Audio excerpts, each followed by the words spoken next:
Tena nanaitrany maro tokoa raha ny publication izay nataony Rossy tao amin'ny compte Facebook ny Rossy Paulbert Rossy Rahasimanana koezy leroa mevany ambatanao leroa. Melohany hidirantsika amin'izany resaka nataony Rossy izany, melohany hamakafakansika izany dia entaniko kely ianareo mba hiaboneny chaîne ADINO ny mametraka ny commentaire sy ny zavatra fa ohatrohatran'izany ary indrindrandrindra mora misy sosikevitra tianao apetraka dia apetraho ao amin'ny commentaire. Hoy Rossy tao amin'ny compte Facebook ny zay nanao hoe eka oze dadilapôly sahany ikotomaditra mandefa hafatra aminareo rehetra mpitana ny hasina ny henty mpaharazana. Efa nandalo teto amin'ny kianjany manakasina sy mahamasina ity ozy. Hiombo mpanahy isika hiantso ny herin'ny masina ozy, hiantso hasina ny razana sy izay hinoantsika hitondra ny soa sy ny tsara ho any ity firenena ity lehireto. Hanampy izao rivotra sy rano mitsioka sy mirotsaka izao hanadio izao rehetra izao ary hipaka any amin'ny filoha andry ny rena rajoelona ho izy. Tsy vitany zany ihany koa dia hanampy azy hanesitra hatramin'ny fakany izay mampambotry ny firenena mihodahoda ao. Izany no publication natany Paulbert Rossy Rahasimanana tao amin'ny compte Facebook ny. Ary mbola niampy ny amin'ny hoe ho rivo mahery hanesitra ny ratsy fanahy, ny kafiry, ny mpandenga, mpanaratsy namana sy ny mpangalatra ary mpitondra bekorontana sy ny ireo mpamosavy ho izy. Poa masina ianareo radada ho izy, foa miala ny bevinany ho izy. Ny mpandatsabahatra ho izy dia mbola tsy miditra ary nofaranany Paulbert Rossy Rahasimanana ny amin'ny hoe koezy baba, koezy. Tsy kasan'ny ambatako leroa ny agnantsaigny ny vahoaka malagasy rehetrarehetra fa niteraka resabe io publication izay nataony Rossy io ary samy amin'ny fanehoan-kevitrin'ny tsirairay. Ao ny milaza ny manao hoe tsy haiko fa nihinay dia Andriamanitra irery ihany no inoanay ary Jesosy Kristy no lalana sy fahamarinana. Manoloana n'izany ihany koa dia ao misy ny miteny ka manao hoe tsy mety aminay ny manompo sampy fa IZAY dia mivavaka atrany. Fa manoloana n'izany dia maro koa ireo malagasy izay mankasitraka ka milaza manao hoe mandrosoa hasigny dadilay ary masina enao dadabe.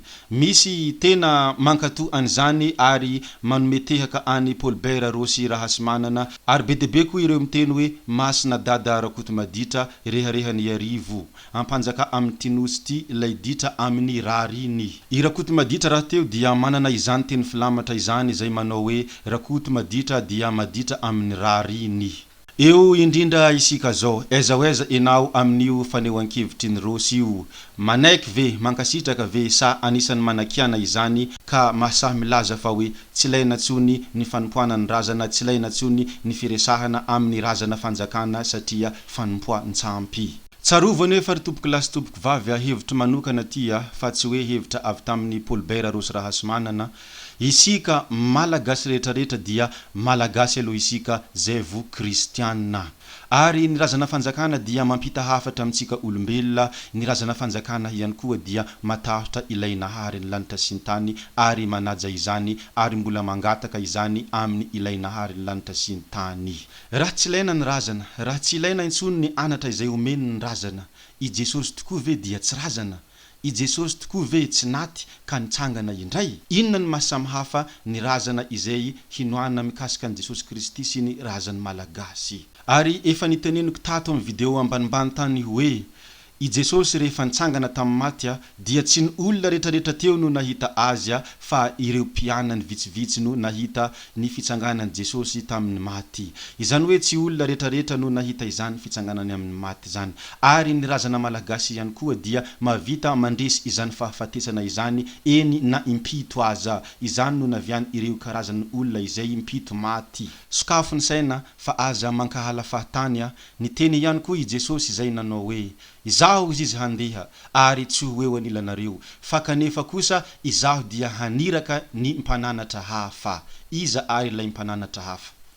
I fanahy masina. Inona ary ilay fanahy masina? Moa ve ny fanahy ny razana fanjakana dia tsy fanahy masina? Anjaranao mandinika, anjaranao ny mieritreritra zay mety ho valintenina ho any fa tompona andraikitra ny zavatra izay teneniko aho fa tsy tompona andraikitra izay mety andraisanareo azy ary fomba fijery manokana ny ahy fa tsy hoe mandresy lahatra nareo akory. Ary mbola voalaza ao anatin'ny soratra masina ny hoe rehefa manao fanatitra amin'ny Jehova ianareo izy dia omeo an Jehova zay ho an Jehova fa omeo any Anzazel kosa izay ho any Anzazel.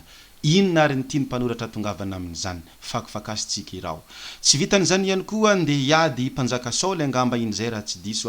fa nandeha nampijotso fanahin'olona efa maty izy ary vakio ihany koa ny ao amin'ny Samuela voalohany toko 7 na koa hoe Deutéronomia toko 7:17 ka hatramin'ny 2:20 ka vakio sy fakafakao tsara ny tiany soratra ho tenenina ohatra fotsiny ao amin'ny Deutéronomia toko 7:17 ka hatramin'ny 2:20 izay milaza ka manao hoe indro misy fanahy alefako aminareo ary afaka hiresahinareo mivantana izany fa kosa tsarovo ary tadidio misy amin'ireo fanahy reo manao zavatra izay tsy nirahako fa misy amin'izy reo kosa manao zavatra izay nirahako azy ka namaly ny olona ka nanao hoe inona ary ray no hafantaranay fa ny fanahy dia avy any aminao ka tsara ao amin'ny hasany ny fanahy hoy Jehova raha ohatra ka miteny izy ka tanteraka dia avy amiko izay fa raha miteny izy tsy tanteraka tsy avy amiko izay fa hentiny fasasahina tsotra zao fotsiny ka hosaziko izy hoy Jehova igny amin'igny izy Pierre numéro 1 avy izay ary natiagna na tsy tiagna koa dia isika olombelona dia tsy afaka miala amin'izany vintana izany tsy afaka miala amin'izany anjara sy lahatra izany ny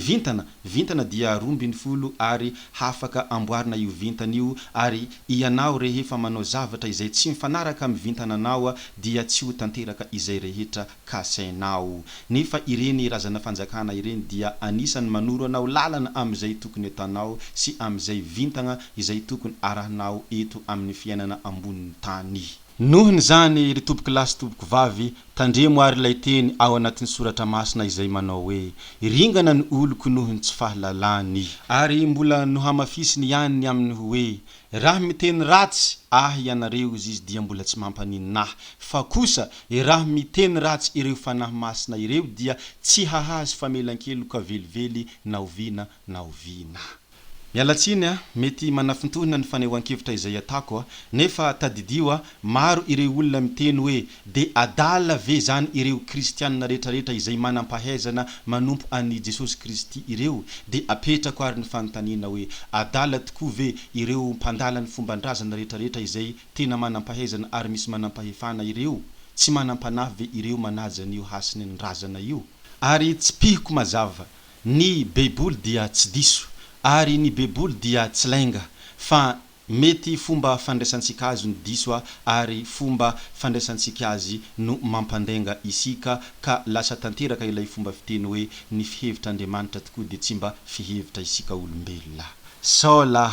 mba ireo zavatra ataony razana ireo no tena mifanaraka amin'ny sitrapony Baiboly saola mba ireo razana fanjakana ireo no lazainy Baiboly fa misy mpaminany BDB haniraka mpaminany BDB ny zay tovolahinare aminany sy ny sisa tsy voatanisa zay ny amin'iny tompoko lasy tompoko vavy koa dia mankasitrika atsika rehetra na vitany hain'ny video hatramin'ny farany koa dia samia mandinika sy mamakafaka daholo isika ary raha ohatra ka misy hevitra ianao dia apetraho ao amin'ny commentaire ny hevitranao fa malalaka ny fanehoan-kevitra zay fa mankasitrika atsika rehetra ary manasanao hatrany ny mbola hanaraka ny video manaraka zay fa veloma bye bye gabiouye ciao